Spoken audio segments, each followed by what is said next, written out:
How's it going, everyone? Just wanted to hop on here and kind of make a little video about this. A lot of people have had questions about our little off-grid home that we built. So yeah, we'd like to answer some of those questions, show you guys kind of how we ended up here, what the whole story is. It's kind of a long story. Unfortunately, we did not film a lot of the process of ending up here, but we do have a lot of photos and stuff, and we can kind of walk you through the process of what it took to build this little off-grid cabin all by ourselves and what it's like to live here. So let's get into it. In June of 2021, we were lucky enough to close on a piece of land. We had been in the market for a while, looking at homes, pieces of land, really whatever we could find. As everyone knows, the pandemic made for a hectic market in which we were being overbid by sight unseen cash offers left and right. We stayed persistent and realistic about not overextending ourselves just to finance a home. That said, there were times that we found ourselves teetering on the edge of taking out a 30-year mortgage, an opportunity, in hindsight, we are so grateful that we did not take. As the months rolled by and the search continued to lead to dead ends, a 7-acre piece of land with 900 feet of brook running through it caught our attention. So the unique thing about this piece of land is that it wasn't listed through any realty groups yet. It was just on the Facebook Marketplace. So the second we saw it, we drove over, did a walk around, we fell in love with it. That day we actually made an offer to the seller. 2 days later we were under contract, and 2 weeks later we were closed. So we were very excited, but at this point we still had no idea that we were going to be building our own off-grid cabin all by ourselves. We began to search for cabin kits, hire out the labor to put it all together, but again, it was just a dead end within our means. Labor wasn't available in the near future, and the price of these kits had skyrocketed. We were so excited for our new land, but felt like we couldn't do anything with it. The lot was fully wooded, so we thought we might as well begin there, clearing trees, burning the brush, and stacking the hardwoods for future firewood. It didn't take long before we were completely hooked on the do-it-yourself mentality. Luckily, my job at the time had an excavator, which I was able to borrow for about a week. This made things move forward quickly. We got a driveway permit and began to rough in the driveway. Our first obstacle was a seasonal stream, right where the road met the driveway. Rumor was that it ran really high in the spring, so we went big and dropped a 4-foot culvert in and began to lay down some gravel. It was at this point that I think we were really hooked. Getting to this point was not easy. We had limited knowledge about any of these things that we were doing, but with the power of the internet, we knew that we could do anything and learn anything. And quite frankly, we were saving a lot of money. At this time, we felt inspired to keep going.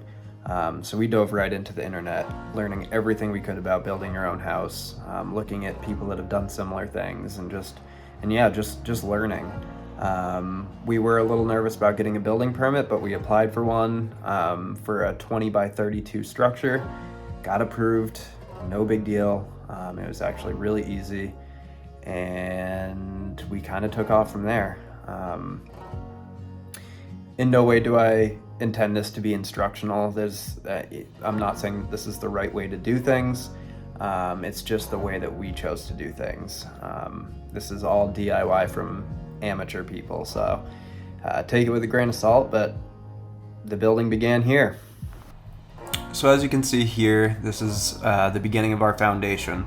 Obviously, getting one poured and all of that wasn't very in the DIY nature, so we found this system that several people had used and had good reviews on. So we dug those holes about 2 to 3 feet deep, put landscaping fabric down, filled them with crushed stone, and then used these cinder blocks essentially to make rows that were completely level.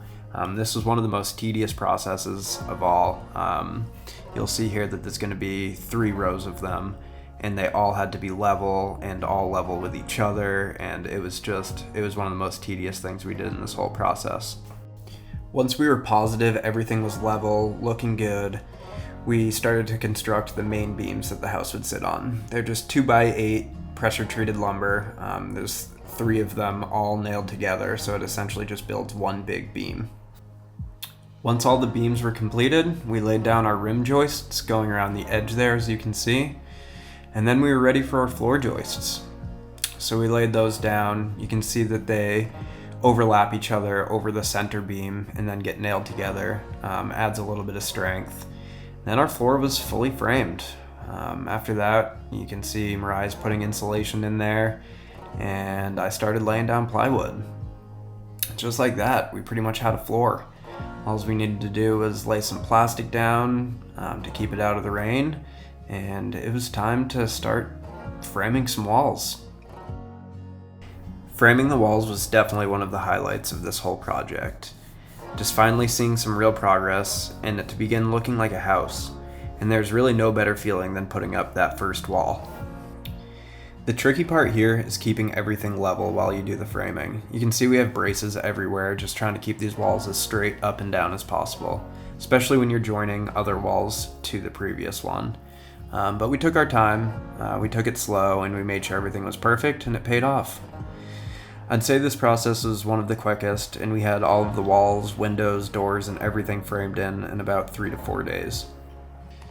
The next step for us was throwing a layer of house wrap around the whole house and then nailing on some T111. T111 was a great option for us. It's very cost effective because it acts as the sheathing for the house as well as the siding. You just have to make sure to stain it, take care of it, and it should be all set.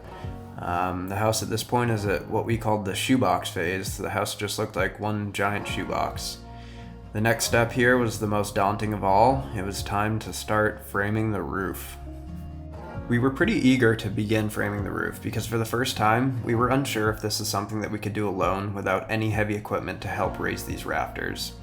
The first ones you see here took some serious creativity to get up. Luckily, my dad ended up being here for this part, so we had a third set of hands to get the initial 4 rafters and ridge board in place. Oh yeah, and I forgot to mention, we have hand-driven every nail for this cabin so far. No nail gun has been used, so you can imagine what kind of nonsense was going on to get these things nailed into place. Luckily, once the initial rafters and ridge boards were up, things became a bit easier, yet it was still extremely physical work. Mariah would slide these 16-foot rafters up to me on the scaffolding and help hold on to them while I nailed them into place. What I said about the walls earlier being quick, it was not the case with the roof. But with some patience and grit, we got them all into place and we were ready to start framing the gable end walls. Framing these walls went pretty quickly. As you can see, we had to frame in a window on this side of the house because we wanted a window for the loft bedroom in there. On the other end of the house, there is no window, so that was even easier. After that, we house wrapped it and T111'd it, and all of the walls were now complete. As you can see at this point, we do have a nail gun. We threw in the towel on hand driving every single nail on the roof and borrowed a friend's nail gun. We got back up on the roof and we started to lay down some strapping. This is called skip sheathing. It's a tactic that you can use when doing metal roofing. Another really cost-effective thing to do because you don't have to buy plywood for the entire roof. You just lay down the strapping and that gives you something to nail your metal roofing into. And then it was time to throw some metal on the roof. This was an exciting step because we finally had a dry place and didn't have to worry about all of our material getting wet all the time.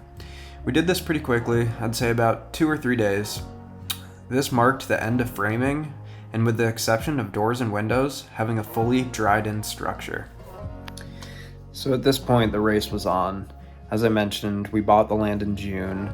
We didn't start building until about mid-July, and winter was coming quick. We were working, both of us were working full-time at our jobs, trying to build a house and trying to race against winter. So we needed to get everything done outside so that we could finish all the inside projects once the snow flew. Before winter, we had to get the house stained, doors and windows installed, exterior trim put up, and build our solar panel rack to mount the panels to. It was definitely a race against Mother Nature, but just in time, we got it done. Once winter had fallen upon New Hampshire, we moved inside. The first priority was getting the house insulated and heated. Our house is heated by wood stove, as well as a propane wall heater as a backup. We then framed in the interior rooms, which also served as a floor for our lofted bedroom. I'm not going to go too much in detail about the interior work for several reasons. One, I think there's room for another video about all of our off-grid style systems.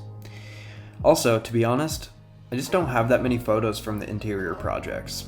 And lastly, the house still isn't done.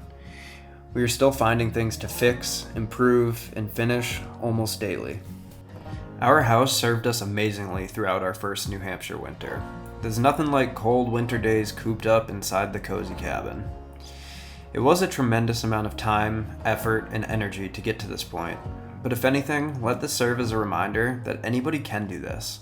We were no more qualified than your average person to take on a project of this scale, but we did it. Alright, well that's it for now. Thanks for letting us show you how we built this place. If you guys have more questions or want to know anything more specific about our off-grid lifestyle here, feel free to mention it in the comments below. We'd love to keep giving updates on this place and what it's like to live here. So yeah, that's it for now. As always, hit the subscribe button, hit like if you like the stuff that we're making, and the videos will keep coming. Alright, we'll see you next time.